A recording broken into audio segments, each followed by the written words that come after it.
Welcome to What's Going On, the weekly podcast and videocast of First United Methodist Church in Yankton, South Dakota. Hi, and welcome to this week's episode of What's Going On. I'm Pastor Katie here at First United Methodist, and I'm glad you could join me for this episode. I'm going to do a really quick run through of the things going on in the life of the church, and then I want to talk a little bit about stories. So, as I am recording this, it is the day of our soup kitchen here at the church. As you are watching it, the soup kitchen will have happened, and I'm sure will have been a smashing success. As I have been in and out of the church already this day, watching all of the things come in for the country store and all the soup and the pies. It's just such an exciting time. And so I hope that you got to be a part of it. And I want to say a big thank you to Lydia Gaziski in particular for taking the helm on this event. But it's a whole church-wide event and everyone has a part. And thank you to everyone for all the things that you did to make this possible. As you are watching this, I will be in my Board of Ordained Ministry role, interviewing ordination candidates this week as part of our fall meeting. And so I just would ask again for your blessing and prayers as we do that work together. It's very important work. It's work I take very seriously, and I'm grateful to be a part of it. So, so that's where I'm Wednesday through Friday of this week. This coming Sunday is our roof celebration following the worship service. But in the worship service, we're going to be wrapping up our Generosity Challenge sermon series. And in that sermon, you're going to have an opportunity to turn in your estimate of giving. So please bring that with you to church on Sunday. You will also have an opportunity, if you can't find yours, we'll have some in the pews as well. If you tend to watch the service online, if you are a member, you would have gotten a copy of that in the mail. There is also an opportunity for you to fill out your stewardship commitment estimate of giving on our website. So even if you're not going to be in worship with us on Sunday, there's still opportunity for you to turn that in. And please do so. We use that to help kind of estimate and figure out our budget for the coming year, and for us to be the most faithful to it. It is helpful to know kind of what we can expect to come in. And that's just on a very practical side. On a spiritual side, again, one of the things we've been talking about is generosity is part of who we are. It's part of who we have been created to be in the image of God. And generosity is a very tangible way for our faith to grow. And so I hope that you take that seriously. I hope that you prayerfully consider what God is asking of you, and know that any amount given in faith is a blessing. And so thank you. Following the service is our Raise the Roof celebration. We're not patting ourselves on the back here. We're giving the glory to God, but we're going to have a good time with it. And so that we've got some smoked meats, we've got beans and desserts, and there's going to be some church trivia, a piñata for the kids, just lots of things happening.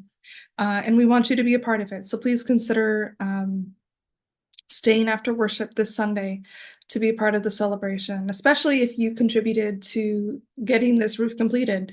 We want to celebrate with you and what God has done, which is pretty amazing. Then after the following week, we have our trunk or treat event. Hopefully it'll be outside, weather permitting. We are joined by the UCC Church and Trinity Lutheran, but anyone can come and have a trunk ready and stuff to hand out. There's also a competition where the people who go through get to vote on their favorite trunks. So you're definitely going to want to come and be a part of that and vote for me. I mean, I didn't say that. What? So that is the following week. Lots of good things coming. Also, get on your calendar November 24th. That's when we're going to be having our charge conference with our new district superintendent, Brandon Vetter. If you haven't had a chance to meet him yet, you're definitely going to want to be here. That'll be that afternoon, I think at 2:30, I think is when it's scheduled, but I'll make sure I have the correct information as we get closer. Speaking of, prior to that, we need to have our new slate for leadership team ready to go to be proposed at that charge conference. So if you have been debating whether or not to apply for leadership team, Every year there's an opening that comes up for trustee finance SPR. And then also if you would like to go to annual conference as a delegate, those all require an application. You can either pick up an application in the office, or that is another thing you can apply online. We have a Google form for that. And so please, if you haven't done so already and you are considering serving the church in that way, get those applications in. If you are curious who looks those over, it is the people coming off of leadership team that form the nominations committee. In my estimation, they're the best ones to look at those because they've been in the role. They understand what is required, and what are the skills that are needed. But so much of what I'm looking for is, does this person have a heart for the church? And so far that has been true of our leadership team. And you've seen this year how the leadership team stepped up and led. And I couldn't be more proud of that group and the way that they serve the church. It's pretty incredible. So lots of good things happening coming up. We also have All Saints Sunday coming up. That'll be the first Sunday in November. You are invited, if you would like, to bring flowers that day if you have a loved one that you would like honored and remembered. We do special invitations for those who've lost loved ones in the last year, but we recognize that grief is a lifelong thing that we all carry, and we want to give space to anyone to honor their loved ones who have gone before. And so the first Sunday in November, you are invited, if you would like, to bring flowers to that worship service, and they will get incorporated into the service in our All Saints recognition. November is also Veterans Day, as in that month. And so if you have a veteran in your family, please submit a photo if you haven't already. That will get included in our Wall of Honor. We are truly grateful for the many people who have given of themselves to protect our freedoms, and in particular, our freedom to worship. So thank you. Thank you. So today I said I wanted to talk a little bit about stories, because I think stories are really important, and in particular, the stories that we tell ourselves and the stories that we tell ourselves about our life and about what matters and about why we will and will not do the things that we do. But I was first introduced to this idea of how stories shape us when I was in college. I'd never really thought about it prior to that. But we humans are really shaped by stories, and the stories that we love and the stories that we share and the stories that impact us. We are a story-loving bunch of folk. And I remember in college learning about this concept, learning the story of these rabbits. And I want to say it was called like Watership Down, I think. And it's a story about rabbits and the stories that they tell about who they are and how that changed their community. And to be honest, I don't even remember so much of what that story was, but just this idea of the stories that we tell shape who we are. And I've been thinking about it as the disciple class, which is Sunday mornings at 8 o'clock. I know for some of you that's super early. I do want to put it out there that if one of the reasons you didn't sign up for this was because you have children, we are providing childcare, and we're going to be doing the New Testament kind of in the spring. And I would love to kind of bring in some new people. And again, if one of the reasons that you didn't sign up was, what are my kids going to do? We have things for your kids to do. And we have that because my kids are here, and we have some more. So we've arranged to have basically a Sunday school happening during that time. And so I just want you to be aware of that, to know that that's available to you at no cost to you.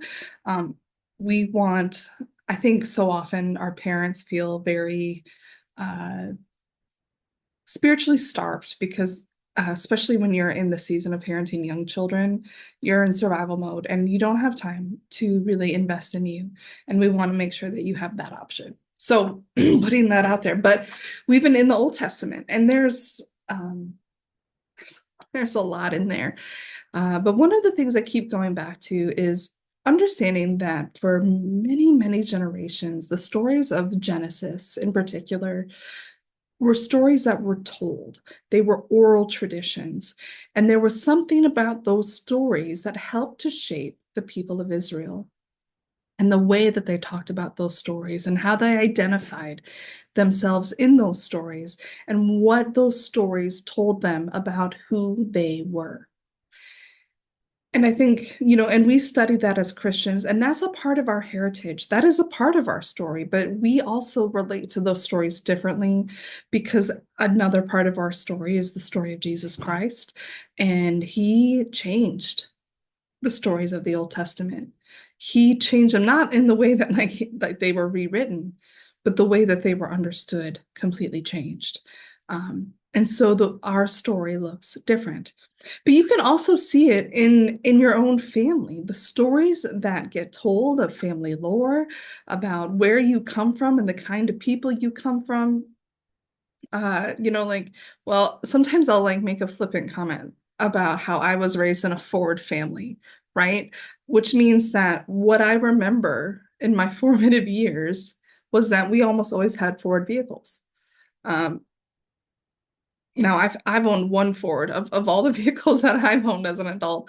One of them was a Ford, but I will talk about that I grew up in a Ford family, and that was one of the stories in our family was we drive Fords. We don't drive Chevys, or we were a Vikings family, and we certainly hated the Cowboys. Like again, it was a story that told us something about who we were, but there are these kind of funny. Trivial almost stories that inform who we are, but then there's also deeply, deeply rooted stories that tell us who we are. And I think especially of families that maybe have generations of clergy in them, that is a story and a value that comes out of those stories that get told of this is who you are. Um, about 10 years ago, there was a show called Who Do You Think You Are that was all, I think they worked with Ancestry.com, and it was about celebrities tracing their ancestry and then learning stories of their ancestors, people that they never heard of before who were part of their lineage, and how those stories that they were learning began to impact their understanding of themselves, that this is where they came from, this is part of the stock with which they were made. Our stories matter. The stories that we tell ourselves also matter. In the last few years, I've been introduced to the work of Brene Brown, who is a shame researcher. Actually, I have one of her books. I have one of her books right here, Brene Brown. This one's Atlas of the Heart. She's a shame researcher, and one of the things that she talks about in her work is kind of, again, this idea of the stories that we tell ourselves. And so often the stories that we tell ourselves aren't actually true. And we'll tell ourselves stories about events in our life, and we fill in blanks that we have no idea about. So I'll use the example of you're out driving and you get behind a vehicle that is driving in a crazy manner.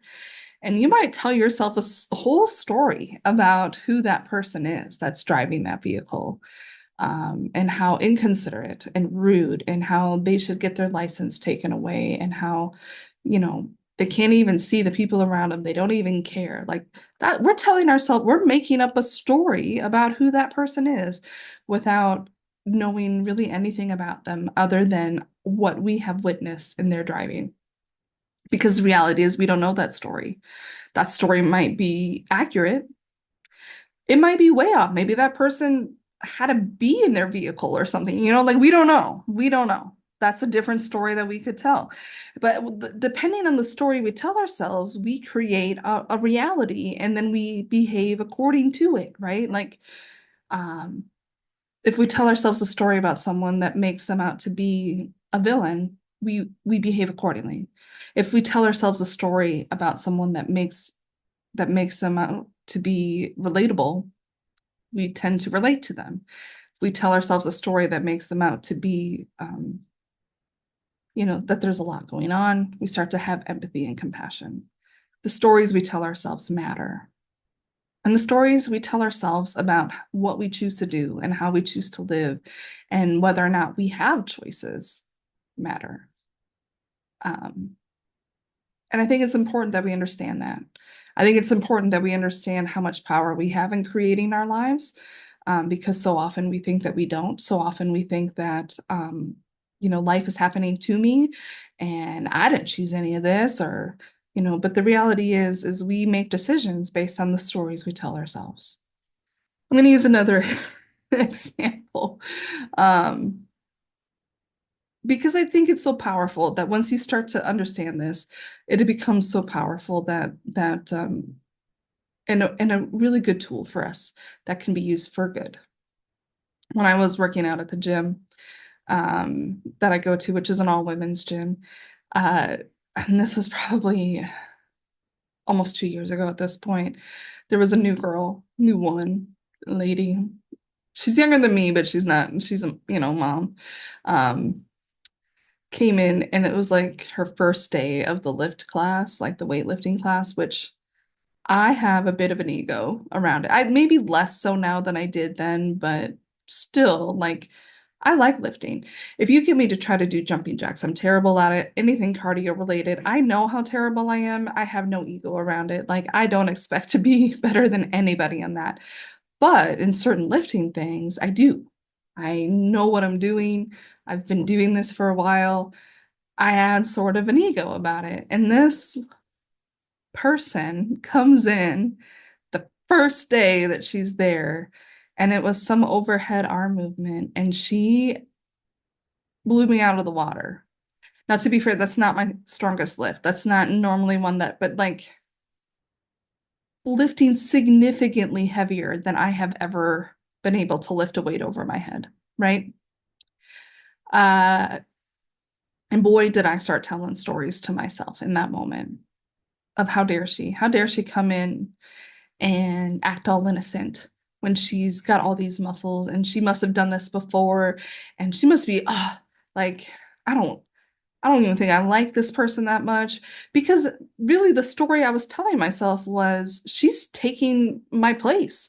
She's going to be better than me. Everyone's going to look to her instead of me for guidance or inspiration or whatever.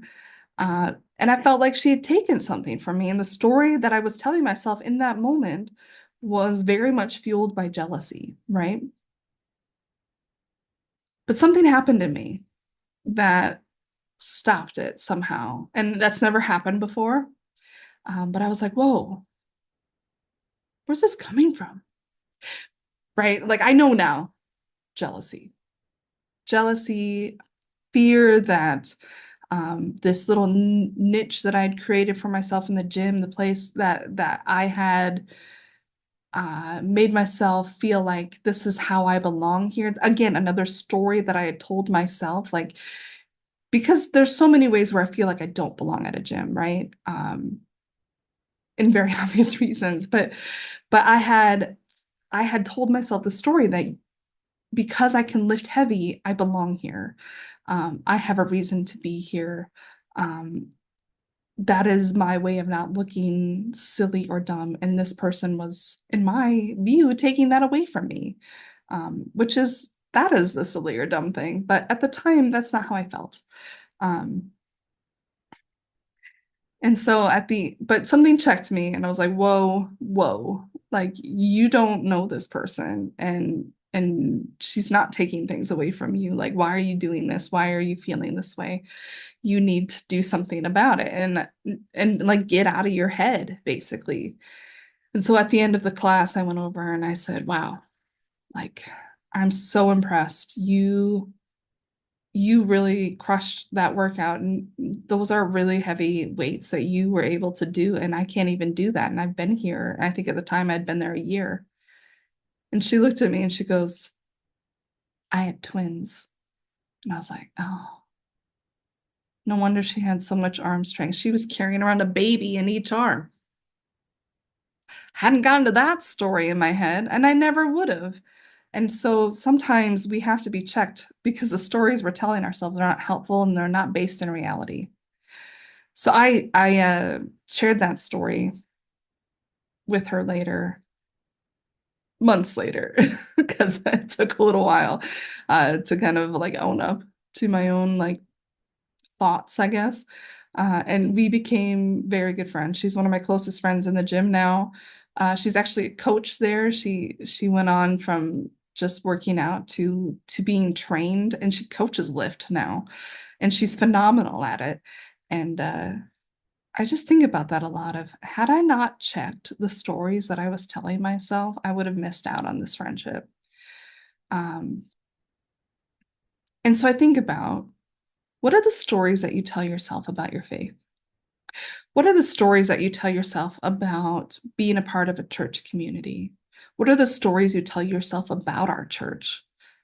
Where are they based? Where are they coming from? Are those stories based in reality? Are those stories based in our fears? Are those stories based in our excuses? What are the stories that we're telling ourselves? That I love this church.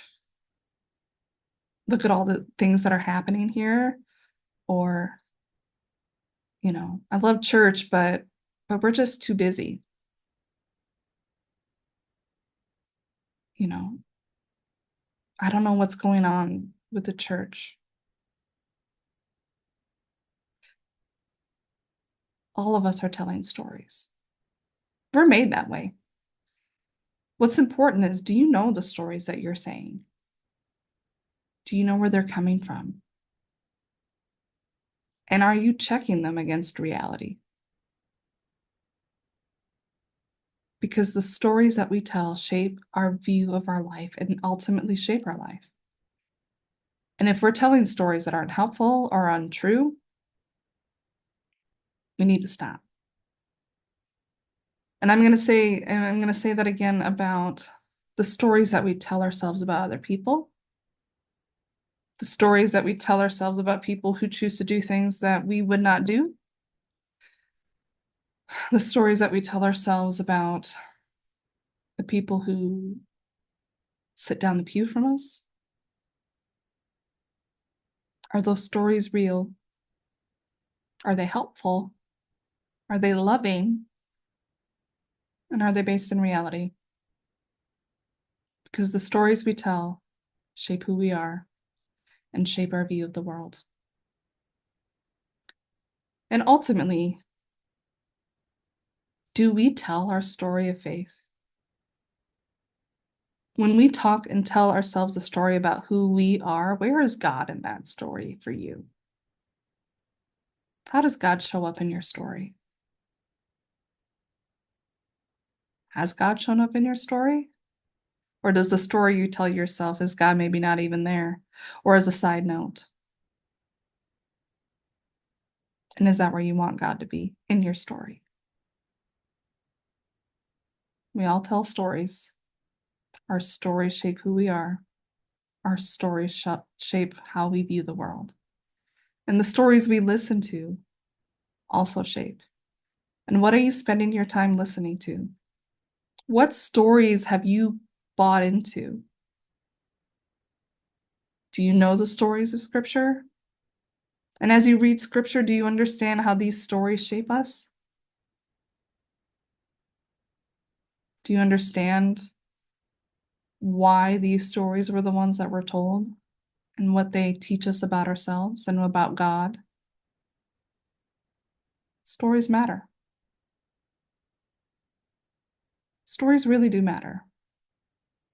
So those are the thoughts I've had for today around stories. I mean, stories are what we love to sit around the fire and share stories. We tell stories to help people know who we are, and the things that are fun. When I do funerals, what I hear from people are the stories, right? And they give me a picture of the person who's passed away. What stories are people going to have to share about you? And what stories do you want them to share? Whew, deep thoughts with Pastor Katie today. I really do hope that you have a wonderful week. Um, This is one of the busiest times in the life of the church, honestly. And I'm so grateful to get to be a part of it. And it's so exciting. And the fall is the best time of year. I really love it. But I hope you take some time to consider your story. Until next time, God bless. Thank you for joining us for this episode of What's Going On, a video and audio podcast of First United Methodist Church in Yankton, South Dakota. We'd love to have you join us for worship on Sundays at 10 a.m., either in person or via our live stream, which can be found at our website, www.firstumcyankton.org, or by searching First UMC Yankton on YouTube.